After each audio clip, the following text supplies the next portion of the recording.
Okay so hello everyone. और आज मैं इस वीडियो में बात करने वाला हूँ प्रोजेक्ट के बारे में। राइट, तो मुझे एक कमेंट मिला था, आदित्य सिंह ने अपना कमेंट दिया था और उन्होंने बोला था कि प्रोजेक्ट बनाना है कि नहीं बनाना, या फिर किस तरीके से हमें मतलब बनाना चाहिए। ओके, तो प्रोजेक्ट मतलब कि मोर रिलेटेड टू प्रोजेक्ट से ही इनकी जो है वो क्वेश्चन था। राइट, सो इस पर मुझे लगा कि हाँ, ये एक ऐसा टॉपिक है जिसमें ज़्यादातर लोग कंफ्यूज रहते हैं। तो ये मतलब कि हर किसी के लिए है, चाहे बीटेक में है, चाहे एमसीए में है, चाहे एमटेक में है, चाहे किसी भी और अनदर ब्रांच में है। अगर उसमें प्रोजेक्ट की रिक्वायरमेंट पड़ती है तो ये वीडियोस आप देख सकते हैं। राइट, सो सबसे पहले अगर मैं बात करूं कि प्रोजेक्ट में, सो द फर्स्ट जो क्वेश्चन हमारे दिमाग में आता है दोस्तों, वो ये होता है कि वाई प्रोजेक्ट।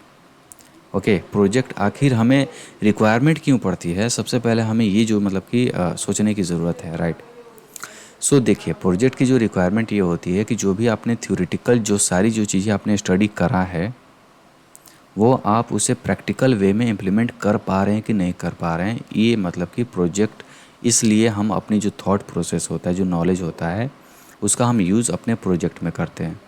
और ख़ास करके अगर आप कंप्यूटर साइंस से अगर आप जुड़े हुए हैं, तो उसमें प्रोजेक्ट का अहमियत मतलब ये होता है क्योंकि बहुत सारे आपके पास में थ्योरी सब्जेक्ट की कोई कमी नहीं है। तो उसमें आप अगर प्रोजेक्ट बना लेते हैं तो आपका जो नॉलेज होता है वो प्रैक्टिकल इम्प्लीमेंटेशन में आपका यूज हो जाता है। तो इसलिए प्रोजेक्ट मतलब कि काफ़ी ज़्यादा कारगर होता है और ये कहीं ना कहीं आपके लर्निंग कैपेबिलिटीज़ को भी इन्हांस करता है। राइट, उसके बाद मैं बात करता हूँ तो दूसरे पॉइंट के बारे में कि project help in interview. Okay, आप पूछोगे कि कैसे करता है इंटरव्यू में, आखिर प्रोजेक्ट किस तरीके से हेल्प करता है ना। तो अगर आपने कोडिंग राउंड निकाल लिया है, अगर आपने सारा राउंड अगर निकाल लिया, अगर आपका इंटरव्यू हो रहा है, तो अगर आपके रिज्यूमे में एक से दो या फिर तीन प्रोजेक्ट अगर मेंशन है कम से कम, तो लेट सपोज अगर कोई इंटरव्यूअर अगर आपसे जावा रिलेटेड क्वेश्चन पूछ रहा है, तो हो सकता है कि वो 20 मिनट के बाद में आपसे प्रोजेक्ट के ऊपर जंप कर जाए।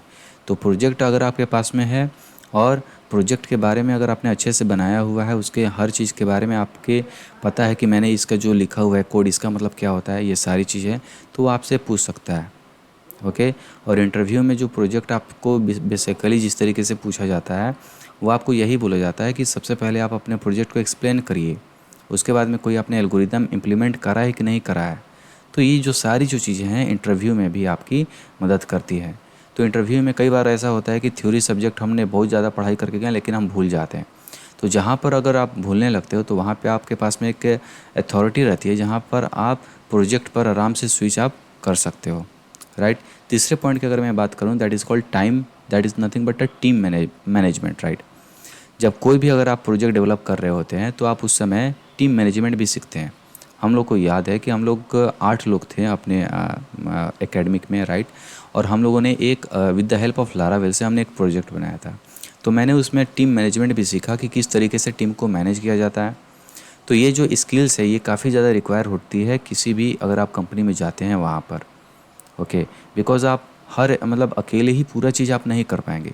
कोई फ्रंट एंड पे काम करेगा, कोई बैक एंड पे काम करेगा, अगर एंड्रॉयड एप्लीकेशन है तो कोई उसका यूआई पे काम करेगा, कोई फंक्शनैलिटी पे काम करेगा। तो ये सारी चीज़ें मतलब कि आप अगर चीज़ों को अगर आप प्रोजेक्ट बनाते हैं तो उसमें आप टीम मैनेजमेंट की स्किल्स भी आप सीख जाते हैं। राइट, चौथे पॉइंट के बारे में अगर मैं बात करूँ, that is called importance of project.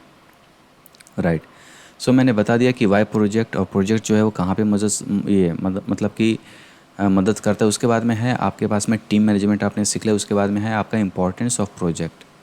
Importance of project के बारे में बात करूँ तो प्रोजेक्ट जो ऐसा चीज़ होता है, जब आप प्रोजेक्ट बनाने लगते हो तो आपको एक्चुअल में पता ये चलता है कि जितना आप थ्योरी में जो पढ़ाई करते हो, जब आप प्रोजेक्ट में जब आप उसे इम्प्लीमेंट करते हो तो बहुत ही कम ही चीज़ जो है वो रिसोर्सेज का यूज़ होता है, किसी में कुछ ज़्यादा ही हो जाता है। राइट, थ्योरी का। तो रियल वर्ल्ड में आप जो भी आपने जो थ्योरी कॉन्सेप्ट पढ़ा हुआ है, वो चीज़ जो है वो यहाँ पर आपकी इम्प्लीमेंट हो जाती है। सो इम्पोर्टेंस ऑफ प्रोजेक्ट का ये है कि आपकी एक लर्निंग एबिलिटी बढ़ती है। दूसरी आपकी इम्पोर्टेंस प्रोजेक्ट ये है कि आपकी स्किल्स बढ़ती है, टीम मैनेजमेंट आप सीखते हो। ओके। तीसरी आपकी इंपॉर्टेंस ये होती है कि आप जो भी प्रोजेक्ट बना रहे हो उसमें आपको जो बहुत सारे जो टूल्स आप यूज़ करते हो, कौन सा एडिटर आप यूज़ करो, इन सारी चीज़ों के बारे में आप जानते हो।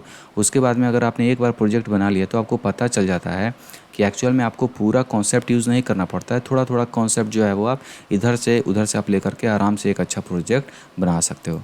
उसके बाद में द मोस्ट इम्पॉर्टेंट टॉपिक जो होता है that is how to choose a project topic. सबसे ज़्यादा प्रॉब्लम यही होती है। और इससे भी एक प्रॉब्लम एक और आती है, वो आती है कि बहुत सारे जो ऐसे स्टूडेंट होते हैं जो अपने सेमेस्टर में होते हैं उनके पास में ये हमेशा कन्फ्यूज़न होता है, प्रोजेक्ट बनाएं कैसा बनाएं, अगर हम प्रोजेक्ट बनाते हैं तो किस टाइप का बनाना चाहिए, ये बहुत सारी कन्फ्यूज़न होती है, हमारे समय पर भी थी। तो हमारे जो सीनियर थे उन्होंने कट क्लियर बोला था कि देखो अगर तुम फर्स्ट सेमेस्टर में हो, सेकंड सेमेस्टर में हो तो प्रोजेक्ट उतना इंपॉर्टेंस नहीं है, फोकस ऑन योर इंटर्नशिप पर तुम फोकस करो, राइट। और अगर ऐसा नहीं है तो फिर आप जो है वो अगर प्रोजेक्ट अगर थर्ड सेमेस्टर में अगर फोर्थ सेमेस्टर में अगर जाकर बनाते हो that is called your well and good है। लेकिन उसके पहले जो सबसे इंपॉर्टेंट होता है that is your called coding skills, problem solving skill. उस पर अगर आप लोग काम अगर करते हो तब ना जा कर के तो ये जो सारी जो चीज़ें हैं प्रोजेक्ट डेवलप करना, ये तो अल्टीमेटली आपके इंटरव्यू पॉइंट ऑफ व्यू से काम आएंगी। ओके। तो उसका जो रेफरेंस है वहाँ पे, तो उसके पहले आपके पास में coding skill, problem solving, aptitude, placement point of view से कौन कौन से सब्जेक्ट आते हैं, ये सारी चीज़ें प्रिपेयर अगर कर लिया तब इसकी बारी आती है। But during the academic, let's suppose अगर आप थर्ड सेमेस्टर आप पढ़ाई कर रहे हैं, ओके, और थर्ड सेमेस्टर में कोई HTML XML इस तरह का कोई आपके पास में सब्जेक्ट है तो आप उससे वेब डेवलपमेंट बना सकते हैं। लेट्स सपोज सेकंड सेमेस्टर में अगर आप जावा पढ़ाई कर रहे हैं तो जावा से आप एंड्रॉयड एप्लीकेशन बना सकते हैं। तो हर सेमेस्टर में एक ना एक ऐसा प्रोग्रामिंग लैंग्वेजेज होता है जिससे कि आप आराम से एक प्रोजेक्ट बना सकते हैं उसी में, मतलब कि उसी सेमेस्टर में रहते हुए। सो अब बात करते हैं कि how to choose a project topic. देखिए, प्रोजेक्ट टॉपिक जो भी चूज़ आपको करना है, सबसे पहले आप जिस करेंट सेमेस्टर में हो उसमें कोई प्रोग्रामिंग लैंग्वेज है कि नहीं है, अगर है तो वेल एंड गुड है। उसके बाद में कोशिश करिए कि इस प्रोग्रामिंग लैंग्वेज से मैं मतलब कि कौन सी ऐसी चीज़ें बना सकता हूँ जो कि रियल लाइफ की प्रॉब्लम जो है वो सॉल्व करे।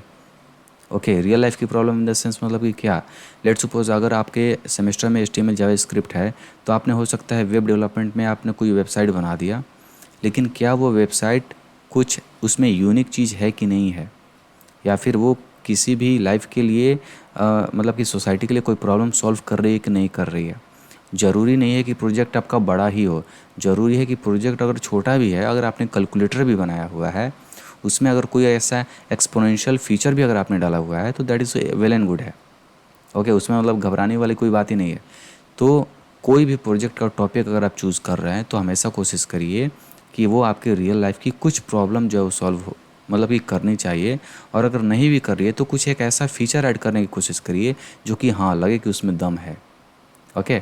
उसके बाद मैं अगले पॉइंट के बारे में बात करूँगी कि कोई भी प्रोजेक्ट चूज़ करने से पहले, कोई भी आइडिया पे काम करने से पहले, कि किसी भी प्रोजेक्ट के बारे में अगर आप सोच रहे हैं कि हम स्टार्ट करें तो मैं यही बोलूँगा कि आप उसके बारे में टाइम एंड एफर्ट कितना लगेगा आप ये चूज़ कर लीजिए। क्योंकि अगर आप सेमेस्टर में हैं, सेमेस्टर की पढ़ाई कर रहे हैं तो ऑब्वियसली है कि आपके पास में इतना असाइनमेंट रहता है, इतना आपका लेक्चर्स आपका चल रहा होता है, तो समय नहीं मिलता है। ओके। तो जैसे कि दशहरे का जो छुट्टी हो जाता है या फिर दिवाली की जो 2 से 3 दिन की छुट्टी हो जाती है, तो इसमें जो आप टाइम यूटिलाइज़ कर सकते हैं, तो सबसे पहले कोई भी टॉपिक चूज़ कर रहे हैं उसमें आप एस्टिमेशन लगा सकते हैं कि उतना आपका टाइम और एफर्ट कितना लगेगा। अगर टीम में अगर आप बना रहे हैं that is well and good है। ओके। तो इस तरीके से आप ये आइडेंटिफाई जो है वो अपने लेवल पर कर सकते हैं। ओके। उसके बाद में the most important thing is that कि हम प्रोजेक्ट तो बनाते हैं, बहुत सारे प्रोजेक्ट बनाते हैं, लेकिन हम उसका PPT नहीं बनाते। ओके। PPT आप कोई भी प्रोजेक्ट बनाए, चाहे वो सी में हो, C++ में हो, किसी भी लैंग्वेज में प्रोजेक्ट हो, try to make a PPT। अब उस PPT में आप रखेंगे क्या, स्क्रीनशॉट तो आप समझते होंगे। तो कोई भी अगर आपने वेब डेवलपमेंट का बनाया तो उसका स्क्रीनशॉट आप उस PPT में रख दीजिए। कोई भी अगर C में आपने कुछ कैलकुलेटर ही बनाया हुआ है लेट्स सपोज, ओके, तो आप वो मतलब कि उसका स्क्रीनशॉट लेकर के विंडो का उसमें आप डाल दीजिए। तो try to make a PPT, और PPT क्यों है उसके बारे में अभी आपको पता चलेगा। उसके बाद में जो सबसे इम्पोर्टेंट जो चीज़ होता है जिसके लिए प्रोजेक्ट जो है वो जाना जाता है that is called your documentation. कोई भी प्रोजेक्ट अगर आप सेमेस्टर में बना रहे हैं so try to make a documentation. अब डॉक्यूमेंटेशन क्या होता है, प्रोजेक्ट में आपके हर एक कोड का जो डॉक्यूमेंटेशन होता है, यानी कि आपने जो भी कोड लिखा उसका मतलब क्या है, वो किस तरीके से इंटरनली काम कर रहा है, चाहे वो एंड्रॉयड का हो, चाहे वो आपके आईओटी का हो, किसी का भी हो। Make a documentation and also try to ask lot of question related to your project. Okay, जितना ज़्यादा क्वेश्चन जो हो सकता है आप अपने आप से पूछिए कि क्या पॉसिबल क्वेश्चंस हो सकते हैं जो इस प्रोजेक्ट से पूछे जा सकते हैं।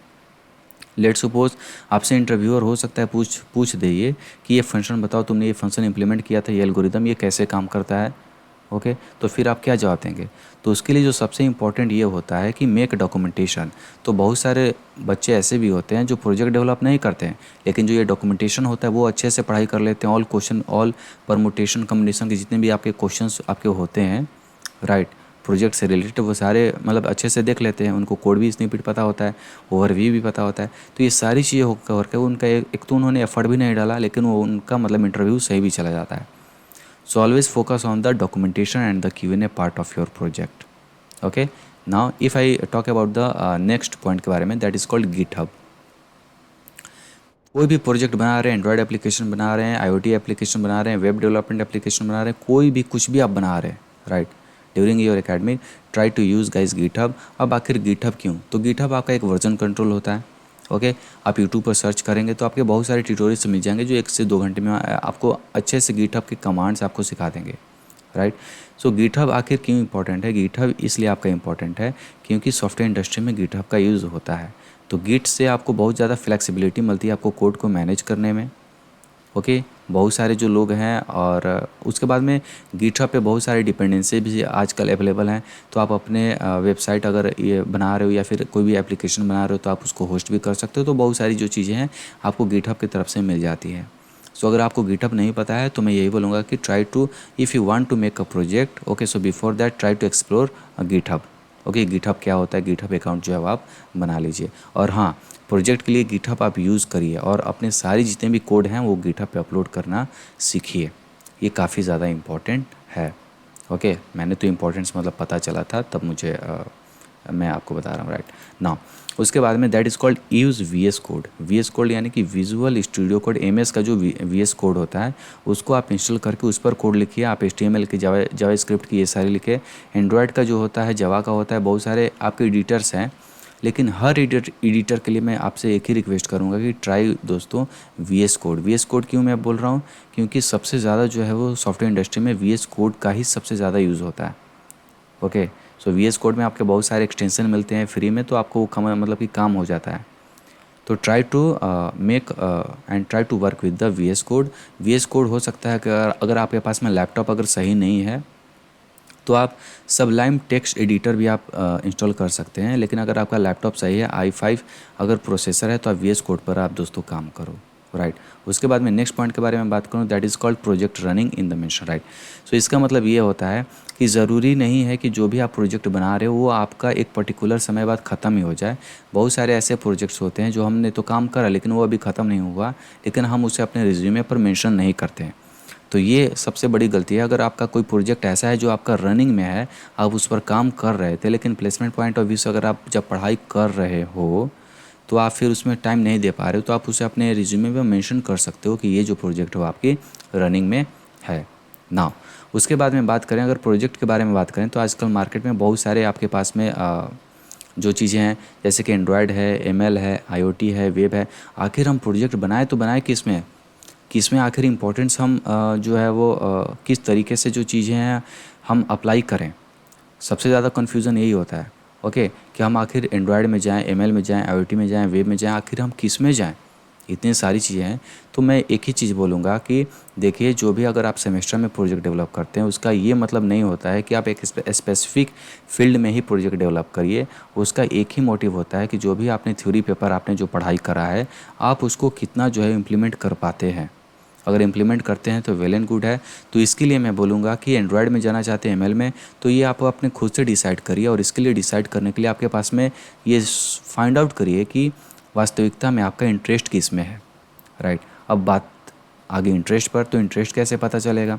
तो इंटरेस्ट के लिए कम से कम कोई भी प्रोजेक्ट डेवलप अगर आपके पास में आइडिया है कि मुझे एंड्रॉयड में जाना चाहिए, राइट, तो जो कुछ भी अगर आपके पास में है, चाहे वेब में जाना है, तो सबसे पहले मैं यही बोलूँगा कि यूट्यूब पे आपके पास में 1 से 1.5 घंटे के बहुत सारे वीडियोस अवेलेबल हैं। वेब डेवलपमेंट के वीडियोज़ अवेलेबल हैं, जावास्क्रिप्ट के हैं, उसके बाद में आपके पास में एंड्रॉयड के हैं। तो बहुत सारे जो है वो आपके वीडियोज़ अवेलेबल हैं। जाइए और कम से कम 1 सप्ताह तक उसे एक्सप्लोर करिए। आपको कोई भी नोट्स डाउन नहीं करना है, कोई भी नोट्स लिखने की ज़रूरत नहीं है। चुपचाप से जिस तरीके से मूवी देखते हैं, अपने आप को थोड़ा सा पुश करके बैठा करके बस उस पूरे 1 घंटे के वीडियोज़ को चुपचाप से देखना है, सुनना है। इस तरीके से जब आप IoT, ML, Android and web की इन सारी चीज़ों की जब आप वीडियो देख लेंगे, तब आप अपने से आइडेंटिफाई कर पाएंगे कि एक्चुअल में आपको किस में जाना है। तो एक्चुअल में हम जब नए नए होते हैं तो हमें तो पता ही नहीं होता है कि आखिर किस में हम किस में आखिर जो है हम लोग को जाना होता है। तो उसमें एक्सप्लोरेशन अगर आप लोग कर लेंगे तो आपके पास में ओवरव्यू हो जाएगा कि आपको किस में जाना है। ओके, तो लेट सपोज जैसे कि हमने ये चीज़ अप्लाई करा था कि हमें पास में कोई नॉलेज नहीं था कि वेब में जाएँ कि किस में जाएँ, कैसे जाएँ, एंड्रॉयड में जाएँ, कुछ नहीं। तो हम लोगों ने 1 वीक तक मतलब कि एक्सप्लोर करा था। सारे लोगों ने मतलब कि कम से कम एक-एक जो वीडियो होते हैं 1-1 घंटे के, 2-2 घंटे के यूट्यूब से हमने देखा। उसके बाद में चुपचाप से हमने देखा। उसके बाद में अगर हमें ईज़ी लगा, टाइम फ्रेम में हमारे बैठ रहा था, तो हमने उसे एग्जीक्यूट करके हमने अपना एक प्रोजेक्ट जो है इंक्लूड कर दिया। मतलब कि सेम नहीं था लेकिन कुछ मतलब हमने डिफरेंट भी उसमें ट्राई करा था। तो इस तरीके से, क्योंकि आपके पास में नए-नए होते हो तो आपके पास में ना तो लैंग्वेज की नॉलेज होती है, ना ही आपकी किसी और चीज़ की, तो try to explore for 1 weeks. ओके, उसके बारे में आई थिंक मैंने मतलब कि मोस्ट ऑफ द पॉइंट मैंने आपसे बात कर लिया है, राइट। उसके बाद में द एंड में मैं यही बोलूँगा, जाइए प्रोजेक्ट बनाइए। प्रोजेक्ट की इंपॉर्टेंस भी है, बट उससे ज़्यादा इंपॉर्टेंस है आपकी कोडिंग स्किल्स की, और उसके भी ज़्यादा इंपॉर्टेंट है आपकी प्लेसमेंट पॉइंट ऑफ व्यू से। उसके बाद में थ्योरी सब्जेक्ट्स की, उसके बाद में प्रोजेक्ट्स की, और प्रोजेक्ट्स से भी आपकी एक महत्व होती है जो मैंने आपको बता दिया। तो ये आपका एक पाथ नहीं है। आप ये सोचते हैं कि प्रोजेक्ट बना लेंगे तो हमारा काम हो जाएगा, ऐसा नहीं होने वाला है। पाँचों जो उंगली है आपको उसको मजबूत रखना है, आपके थ्योरी कॉन्सेप्ट को भी, प्रोजेक्ट के भी, और जो भी आपका कोडिंग स्किल्स है उसको भी। तो आई होप ये वीडियो अच्छा लगा। अगर ये वीडियो अच्छा लगा है तो बस मैं आपसे एक चीज़ मांग रहा हूँ, बस इस वीडियो को आप लाइक कर दीजिएगा। और आपने मुझे इतना समय दिया। जय हिंद, वंदे मातरम।